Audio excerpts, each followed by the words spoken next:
booties for black girl nerds.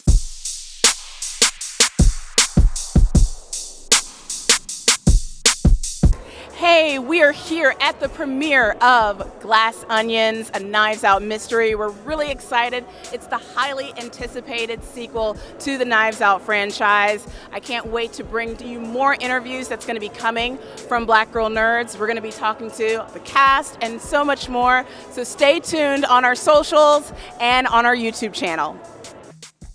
So this movie was so much fun. And I wanted to start with you, Janelle. You know, obviously this film was a lot of fun, but there's like an undercurrent to this story. So putting the pieces of the puzzle together when you were reading the script, did it feel like a puzzle when you were reading the script? You know, when I first read it, I was reading it just for fun. I was just so honored that Rian Johnson would send me a script. I've always wanted to work with him. Big fan of his films. I came in on Looper and just was like, if he ever reaches out to me, it's a yes. And, you know, I've done a deep dive on everything he's done to date, and to be able to be sent this script was just like a kid in a candy store. I'm getting a chance to read it. And then once I knew the character, you know, that he was considering me for, I was like, oh my God, hell yes, this is going to be fun. I'm going to have to like work my ass off, but I can do it. It's going to be fun. It's going to be challenging in the best possible ways.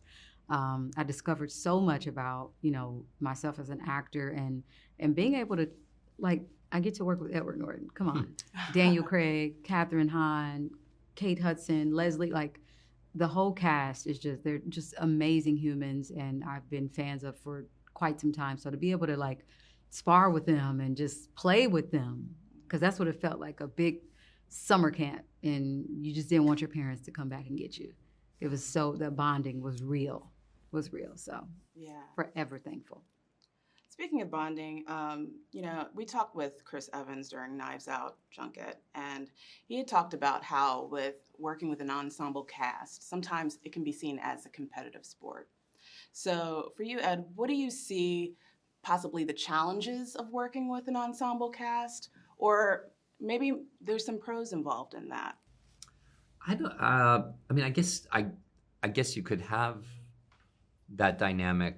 On this, it was the opposite. It was very much like We're on the same team. yeah, and even I think some of us who come up in theater, like the fantasy of a lot of young actors is to be in a great theater troupe. You know what I mean? And to do like summer repertory theater or something. And when you get invited into a gang that's really, you know, locked elbows and is working it out together, it's a very special kind of fun. It's you do feel kind of privileged to be included in that in that company, and it sounds like trite almost to say it, but it really was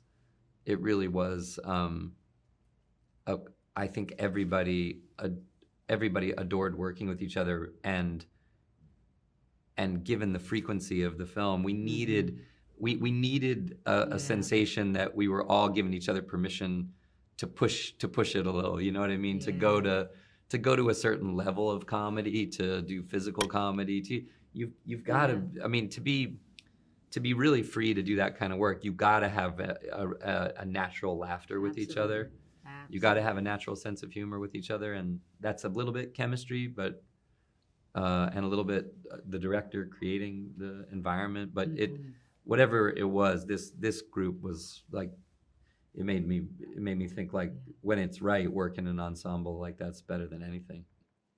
Absolutely. Well, it was so much fun to watch you guys on the screen have a great time, and we enjoyed watching it, and I really appreciate the opportunity to talk to both of you guys. Thank you guys, and I love you guys so much. Thank you for supporting me, like, since the beginning of my career, from the book to music to this. Like, you guys are doing some really, really beautiful work. So, thank you so much. All a pleasure love. as always. Yeah. Take care. All right, you take care. Jamie Broadnax, Black Girl Nerd. Oh, I love Black Girl Nerd. so glad that you love us. Love you. Well, I will start with you, Kathyn. You know, you always look like you're having so much fun doing these roles and acting. When you're doing these comedic projects and working with directors, do they give you a little bit more agency with performing these characters? Do you get to bite off more than you can chew when doing these roles? When you get certainly there are some birds that have a little bit more, that have like a little bit flexibility with improvising or whatever. Each gig is different. With something like this, you know, it was so tightly, the script was so perfect, and it required, just because of the nature of it, that there are certain things that are immovable, that you just knew you had to get there. You knew what you know, or you know what's happening. But they're in the confines of that. He's such an incredible collaborator that because of that, there was a certain amount of, there was such freedom, I guess, that an unexpected freedom to play on the day. And with this ensemble, there was so much freedom. We just made each other laugh, and we were so there for each other to explore within I think the parameters that we were given character-wise. Yeah, because if that makes sense. Absolutely. Yeah. Because those moments, like, Yeah. if it was a Claire moment, you know, we're all there Yes. in that moment with you, doing things behind you, looking at each other, Yes. having moments, you know, where the improvisation sort of did kind of come to life, Yes. you know. Yeah. And Jenny Egan's costumes, really, we were able to kind of like collaborate. She's such a goddess, the costume designer, Jenny Egan. That we were, that collab, like knowing, to be able to find her in those clothes. And I mean, you know, just to see, it's Kate's, Birdie Jay's costumes were just so I freaking. thought you were going to go into the beige Yeah. rack. The rack of beige Yes. is If- everything There was freedom in the limitation of my beige of the beigeness. attire. Right. Let's just say that. Right. Well, Yeah. Kate, for you, you know, speaking of moments, were there any moments for you that resonated with you, or favorite moments for you while working on this film? Oh my God, there's so many. many. You know, I think the whole experience was look, we came out of COVID and we all had this amazing opportunity to go to Greece to film a movie with Rian Johnson, let alone the fact that it's a part of the Knives Out franchise now. And so to be a part of that in itself is, you know, a standout moment for, I think, all of us. Oh my gosh. And Birdie Birdie on the page was like, literally she was like a birdie on the page. She was constantly, you know, making me laugh. And when I was reading it, I was like, I was like, get me in there. I can't wait for that moment. And then, that moment. But then you get actually on the set and you're like, oh shit, it's that moment. And I think the pressure's on.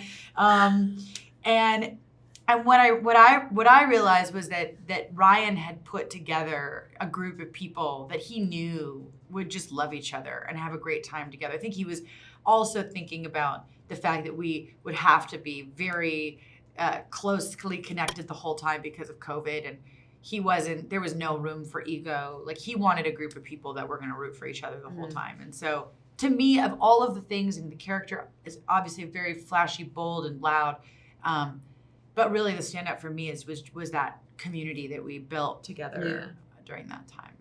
Well, this film was absolutely so much fun, and I can't wait for everybody else to see it. So thank you so much for talking to Black Girl Nerds. Really Thank appreciate you. it. Yeah, nice so to meet much. you. Nice meeting you as well.